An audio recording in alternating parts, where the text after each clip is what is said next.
Mga ka-idol, ang ulam natin, we have adobong buto-buto ng baboy. Tapos nilalagyan ko ng hinog na saging. Tara, let's go, gutom na ka mga idol.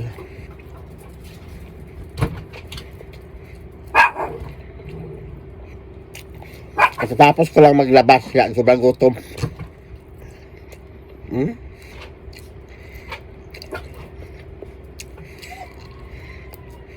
Hindi siya matigas kasi bata pa yung baboy.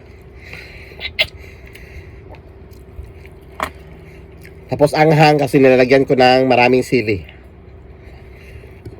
Ayan, no? Buto. Pero marami siyang laman kasi nasa ribs yan na part. Kain.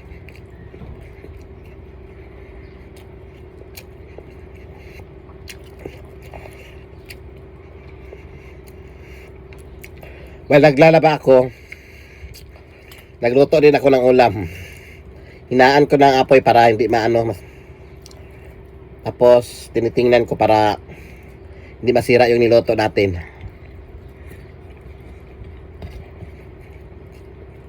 Sarap yung saging pag nilagay sa humba o adobo.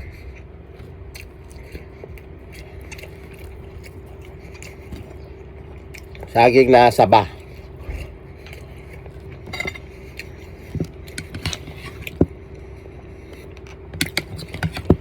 Anghang kasi nilalagyan ko ng sili, maraming sili.